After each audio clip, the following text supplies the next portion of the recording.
Bonsoir, votre partage, c'est pour vous depuis Kinshasa, le pasteur Aïcha Moubialantouma des Assemblées Trône Royal International.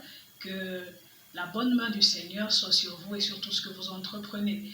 Ce matin, je viens avec un autre message, mais un message qui vient ensuite de ce que nous avions commencé le dimanche passé.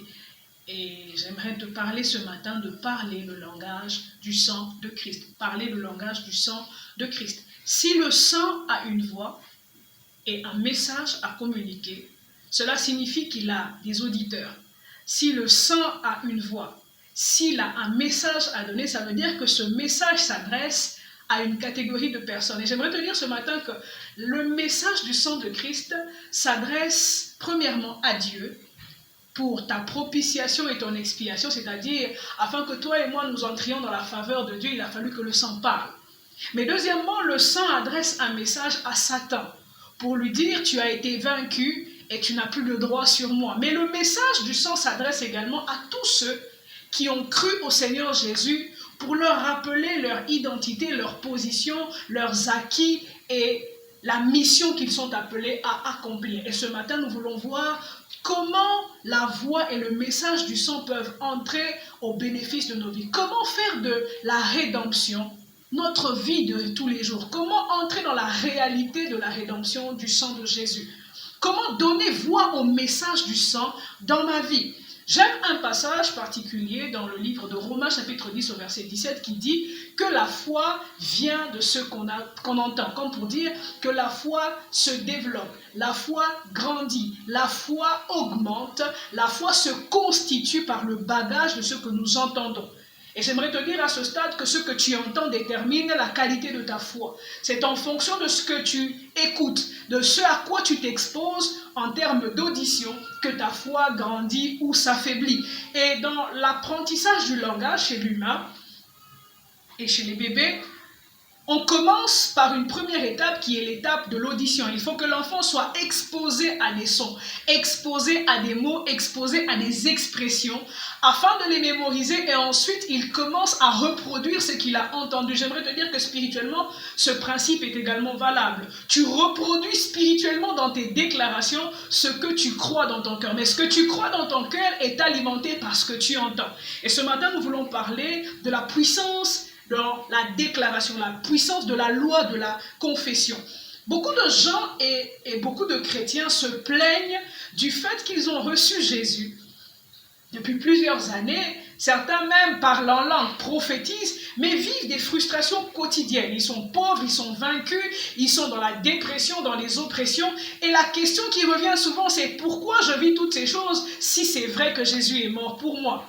J'aimerais te dire une chose que la parole de Dieu nous dit, et nous allons le lire dans le livre de Romains, chapitre 10, du 9e au 10e verset. C'est ce texte qui va nous permettre d'établir le fondement de notre message. Romains 10, de 9 à 10, la Bible dit « Si tu confesses de ta bouche le Seigneur Jésus, et si tu crois dans ton cœur que Dieu l'a ressuscité des morts, tu seras sauvé. Car c'est en croyant du cœur qu'on parvient à la justice, et c'est en confessant de la bouche qu'on parvient au salut selon ce que dit l'Écriture. » Un lien très fort entre la foi du cœur et la confession de la bouche. Comme pour dire qu'il y a des chrétiens qui ont Jésus dans leur cœur, qui ont cru en un Jésus, à ce Jésus de la Bible. Mais le problème, c'est que la foi de leur cœur n'est suffisamment pas forte pour être déclarée. Pour certains, ils ont la foi sans associer la déclaration de la bouche. Et j'aimerais te dire ce matin que la foi du cœur marche avec la déclaration de la bouche. On ne peut pas parler de foi sans parler de déclaration. La foi, c'est comme l'amour. Vous le ressentez à l'intérieur de vous, mais à un moment, ce que vous ressentez au fond de vous doit s'exprimer, doit se matérialiser. Et il est temps que tu commences à matérialiser les effets de la croix, les acquis de la croix par la qualité de ta déclaration. Mais j'aime les mots croire et confesser en grec, parce qu'ils nous permettent d'avoir une idée plus étendue de ce que cela vraiment signifie. Le mot croire en grec vient du mot pistis, pistis qui signifie adhérer, pistis qui signifie penser pour vrai une chose que l'on vous a dite. Comme pour dire que je peux vous dire une chose fausse, mais si vous la prenez pour vraie, alors vous avez placé votre foi en cette chose. J'aimerais te dire, ne place pas ta foi dans les voix que tu entends dans ta tête. Tu entends des voix de condamnation. Tu entends des voix qui te disent que tu ne réussiras pas parce que ton père n'a pas réussi. Tu entends les voix des sangs adamiques en toi qui disent que tu vas échouer comme ta mère. J'aimerais te dire, ne prête pas attention à ces voix, mais focalise-toi à la voix du sang qui parle en ta faveur. Croire, adhérer, accorder du crédit. J'aimerais te dire que les paroles de Dieu sont vie et esprit. Les paroles de Dieu sont authentiques parce que Dieu est authentique. En fait, c'est la nature de Dieu qui donne à ses paroles leur crédit. Tu n'accordes pas du crédit à quelqu'un parce qu'il te donne des preuves, mais simplement parce que son identité ou sa nature te rassure. J'aimerais te dire, la nature de Dieu est suffisamment rassurante pour que ses propos soient pris pour vrais. La foi, c'est placer sa confiance dans ce que Dieu a dit. La foi, c'est adhérer, c'est dire « je crois en ce que tu as dit, je crois en ce que tu es, voilà pourquoi je crois en ce que tu dis ». Beaucoup de gens croient en ce que Dieu dit, mais ont du mal à croire en ce que Dieu est. J'aimerais te dire, ce que Dieu est garantit ce qu'il dit. Alléluia. Mais il y a un autre mot qui est homologeo, qui nous rend en français confesser. Confesser, ça signifie dire à haute voix, parler publiquement de ce qu'il y a tout bas. En réalité, ta foi ne doit pas rester une chose muette à l'intérieur de toi, mais ta foi doit être publiquement proclamée. Alléluia. Et j'aime un passage de l'Écriture dans Apocalypse chapitre 12 au verset 11. Je vais quand même le lire pour toi. Apocalypse 12 verset 11, c'est l'un des passages favoris. La Bible déclare: ils l'ont vaincu à cause du sang de l'agneau et à cause de la parole de leur témoignage, et ils n'ont pas aimé leur vie jusqu'à craindre la mort. J'aime ça. Ils l'ont vaincu, victoire, à cause de deux choses. C'est-à-dire que la victoire dans la vie quotidienne du chrétien est acquise par deux choses. Premièrement, par le sang lui-même qui a été versé, par les vertus et le message que le sang lui-même délivre, mais deuxièmement par la parole du témoignage, ça veut dire par la déclaration, la confession. Et le terme vaincre ici, c'est nikao, qui signifie triompher. J'aimerais te dire qu'il est possible de triompher des circonstances. Il est possible de triompher des maladies. Il est possible de triompher de la pauvreté, des oppressions. Mais comment triompher de ces choses? Par la parole du témoignage, par la déclaration de la bouche. Le triomphe n'est pas une simple victoire. Le triomphe est une victoire éclatante, une victoire écrasante. Ça veut dire que lorsqu'on dit que vous avez triomphé, ça veut dire que vous avez vaincu votre ennemi jusqu'à ce qu'il ne puisse plus se relever. Je veux te dire, à la croix, Jésus a vaincu tous tes ennemis et aucun d'eux ne peut se relever. Le sang de Jésus a mis KO tous les ennemis et aucun d'eux ne peut rester debout. Voilà ce que le sang te donne comme message. Mais il faut que tu sois capable de le déclarer, de le confesser régulièrement pour établir ce triomphe dans ta vie. J'aime ce que 1 Jean chapitre 5 au verset 4 nous dit: la victoire qui triomphe du monde, c'est votre foi. Votre foi, c'est ça qui vous donne de triompher dans les batailles spirituelles. Mais comment cette foi s'exprime? Elle s'exprime par la déclaration de votre bouche. Et je viens annoncer une saison de triomphe dans ta vie. Je viens annoncer une saison de victoire et de succès éclatant. Je suis en train de déclarer que le sang te donne un succès que personne ne pourra jamais te ravir. Alléluia. Mais le mot nikao qui rend vaincu veut dire également dompter. Comme pour dire que par le moyen du sang, tu es rendu maître sur les choses qui te dominaient. La capacité de dompter, c'est soumettre, maîtriser, apprivoiser, dresser. Et j'aimerais te dire que par le moyen du sang de Jésus, Christ a fait de toi un maître sur les démons, un maître sur les esprits des eaux, un maître sur n'importe quelle forme de réclamation de ta famille. Tu as donc par le moyen du sang l'information selon laquelle tu es le maître et non le dominé. Alléluia. Par l'information du sang de Jésus, tu apprends que tu n'es plus en bas mais que tu es au-dessus. Et j'annonce que tout ce qui prenait le dessus sur toi perd son efficacité dans ta vie. Alléluia. Mais j'aime le terme qui rend parole du témoignage. Ça veut dire, ce passage veut dire en d'autres termes, lorsqu'on le lit en grec, qu'à cause du sang de l'agneau, nous avons reçu la capacité de dompter, de triompher sur tout ce qui vient de l'ennemi, mais qu'également la parole de notre témoignage établit des décrets. Voilà ce que le terme parole du témoignage signifie. Comme pour dire que lorsque nous utilisons la loi de la confession, Nous établissons des décrets. Mais si tu établis des décrets, ça veut dire que tu es en train d'en annuler certains. Et pendant que tu me suis, je suis en train d'annuler tous les décrets de la sorcellerie, de la magie, de l'occultisme, tous les décrets qui ont été écrits contre toi avant ta naissance. Pendant ta naissance ou pendant ta vie sur terre, je les annule par la puissance du sang de Jésus. La parole du témoignage a la capacité d'établir des nouveaux décrets. Lorsque tu utilises la loi de la confession, lorsque tu commences à parler le langage du sang de Christ, des nouveaux décrets sont en train d'être établis dans ta vie. Alléluia. Tu n'as pas à subir les lois, les décrets et les influences de ta famille. Par le sang, tu as reçu le pouvoir d'établir des nouvelles choses. Alléluia. Mais lorsqu'on parle de croire, en quoi est-ce qu'il faut croire? Premièrement, il y a 3 dimensions de foi et dans la confession de foi. La première chose dans laquelle tu crois, c'est la personne de Christ.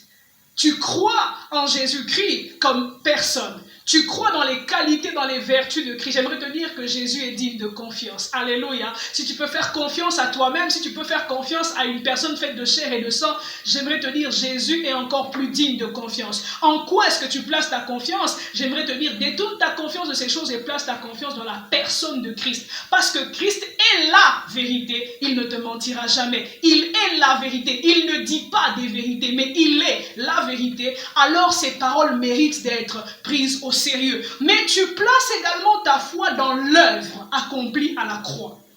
Après avoir cru en Jésus comme personne, tu crois en ce qu'il a fait à la croix. Et la Bible dit dans le livre de Lévitique que nous avions lu la dernière fois que Dieu nous a donné le sang pour faire la propitiation pour nos âmes. Dans la version Darby et Summer, 2 termes sont utilisés, expiation et propitiation. Comme pour dire que par le moyen du sang, Jésus nous a rendus agréables à Dieu. Il a mis fin au règne de colère qu'il y avait à la colère qu'il y avait entre nous et Dieu, et il a rétabli la paix. Mais il a également fait quoi? Il nous a réconciliés avec l'univers, avec le cosmos, avec la création, et il nous a réconciliés avec Dieu. Ce qui fait que par le moyen du sang, nous devenons bénéficiaires des promesses excellentes de Dieu. J'aimerais te dire que par le moyen du sang, tu as accès aux choses que Dieu avait promises à Abraham. Alléluia. Et donc, la déclaration de la foi ou la foi est également liée aux promesses de Dieu. Qu'est-ce que Dieu t'a promis? Quelles sont les choses que Dieu t'a dites? En fonction de ce que Dieu est, en fonction de ce qu'il a fait, tu peux être sûr que ce qu'il t'a promis, il te le donnera. Alléluia. Si Dieu était un menteur, nous ne pourrions pas porter crédit à ses paroles, mais parce qu'il est la vérité. Et parce qu'il a donné la preuve d'amour la plus grande en mourant sur la croix, je ne douterai pas de ce que Dieu t'a dit. Et je te prie de croire fermement, malgré les circonstances, que ce que Dieu t'a dit, il le fera. Alléluia. Et j'aimerais rapidement, avant de chuter, te donner 3 vérités sur la loi de la confession. Quel avantage as-tu à parler le langage du sang? Premièrement, j'aimerais te dire que les confessions de foi expriment nos convictions. J'aimerais te dire que par la confession de foi, tu exprimes ce en quoi tu crois. La Bible dit, j'ai cru, c'est pourquoi j'ai parlé. Ta parole me dira ou m'indiquera le niveau de ta foi. Je n'ai pas besoin de jeûner, de prier pour voir le niveau de foi de quelqu'un. Il n'y a qu'à entendre ses paroles. J'aimerais te dire que par la déclaration de la bouche, tu nous révèles le niveau de ta foi. En quoi est-ce que tu crois? Nous le verrons à tes paroles. Deuxième chose par rapport à la loi de la confession, c'est que les confessions nous gouvernent. Nous connaissons tous l'importance d'un gouvernail, d'un volant dans une voiture ou d'un gouvernail dans un bateau. C'est de montrer la direction. Et l'apôtre Jacques, parlant de la langue, dit que la langue est un gouvernail. Comme pour dire que les paroles de notre bouche, les confessions de notre foi donnent une direction à notre vie. Si tu veux changer de direction, si la direction que tu empruntes n'est pas la bonne ou que tu sens que ce n'est pas la bonne direction, j'aimerais te dire, tu peux changer de direction par la confession de ta bouche. Ce que tu déclares donne une direction à ta vie. Les confessions nous gouvernent. Elles nous donnent un chemin. Elles orientent notre vie. Et la troisième chose, c'est que les confessions établissent des réalités. Alléluia. J'aime ce que Dieu dit aux enfants d'Israël. Il dit, je leur ferai comme ils ont parlé à mes oreilles. Comme pour dire, je vais établir ce qu'ils ont déclaré de leur bouche et que moi, Dieu, j'ai entendu. Fais attention aux choses auxquelles tu penses quand tu pries. Fais attention aux choses auxquelles tu penses et aux choses que tu dis. Quand tu es déprimé, quand tu es heureux. Toutes ces pensées et ces paroles dites ou non dites sont des choses que tu établis dans le monde de l'esprit. J'aimerais te dire que tu décides de croire en quelque chose sans le dire. Ou que tu dises des choses négatives, tu établis quand même des choses. Alléluia. Voilà pourquoi je t'exhorte à vraiment veiller sur les choses que tu déclares, que tu confesses. Le sang a la capacité de véhiculer en nous un caractère. Lorsque nous prenons le sang humain, nous recevons dans le sang humain par nos deux parents l'ADN, qui sont des gènes qui nous connectent au caractère de nos parents. J'aimerais te dire que par le sang de Jésus, tu es connecté au caractère de Dieu. Tu es connecté à la nature de Dieu. Voilà pourquoi vous remarquerez que dans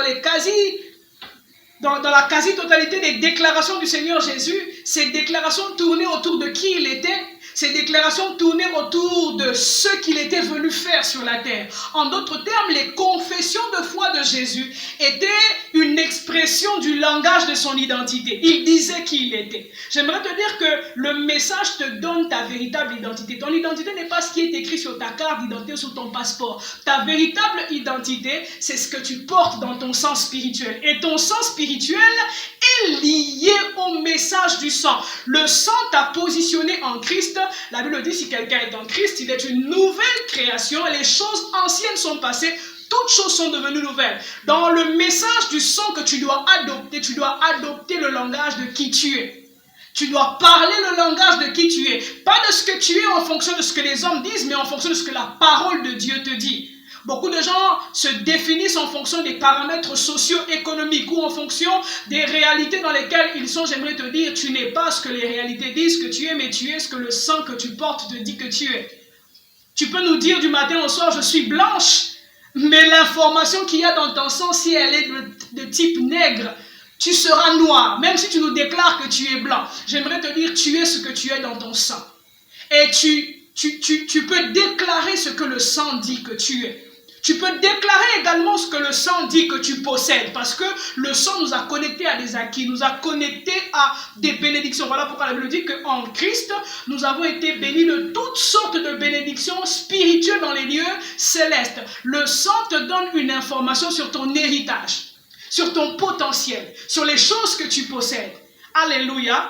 Et j'aimerais te dire pour terminer qu'il est temps d'adopter le langage du sang. Il est temps d'arrêter de parler le langage de tous les humains. La Bible dit, n'appelez pas conjuration ce que tout le monde appelle conjuration. Ce que les hommes considèrent comme une malédiction n'est pas forcément appelé à t'affecter, parce que tu es appelé à parler un langage différent, le langage du sang de Christ. Parler le langage du sang de Christ, c'est parler le langage de la nouvelle identité, c'est parler le langage de la nouvelle position en Christ, c'est parler le langage du potentiel et de l'héritage en Christ, c'est parler le langage de la mission qu'on a hérité de Jésus. J'aimerais te dire ce matin pour conclure, ils l'ont vaincu. Tu as vaincu à cause du sang de l'agneau, mais également à cause de la parole de ton témoignage. Le sang a déjà été versé. Le sang a déjà libéré son message. Approprie-toi du message du sang.